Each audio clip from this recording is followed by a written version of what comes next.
الفلسطينيين لديهم تمرد في السلوكيات والأخلاق والتعامل مع الإنسان حقيقة. وقفنا معهم كثير، تجاوزوا علينا كثير، ولكن نحن نملك، وكذلك الدولة الإسرائيلية متأكد من هذا، أن تملك الاستراتيجية والفكر العميق وليس السلوكيات الشاذة. أنا أختلف تماما مع نظرية غزة، مع فكر، مع سياسة، مع منهج غزة، وأعتقد أنه منهج إرهابي بالمطلق، وأنا أرفضه تماما. قال أعوذ بالله من إنسان يثير الشكوك، شكل اليهودي بماله قد نزع غيرتك، وزن كلامك وبطل هرج يا لعن أبوك، واعرف على من بتغلط لعن أبو صورتك. لا عاد تحكي على نهج الأدب والسلوك، وأنت بتناصر اللي يقتلون أخوتك.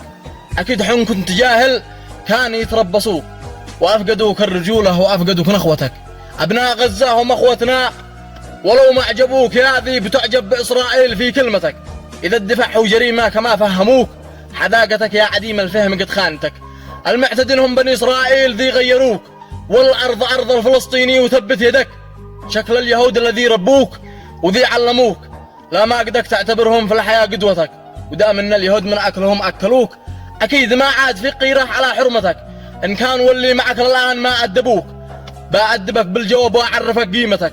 والناس أجناس وما كل البشر أيدوك، وأنت لا فرق بين وجهك وبين جزمتك. والقدس ما هو بحاجة للذي يشبهوك، ما دام والعار متلطخ على جبهتك. القدس له ناس كالطوفان بايدعسوك، وجهته للقضية لن تكون وجهتك، لأن أنت واطي وتزرع بين الإسلام شوك. والهاجس اليوم أمام الناس كشف لعبتك، ومثل ما أجدادنا ناصروا النبي في تبوك، بننصر القدس على إسرائيل ذي ربتك. وإحنا اليمانيين ذي عشنا حياة الملوك، بننصر الأقصى وندعس كل من أيدك، بننصر الأقصى وندعس كل من أيدك.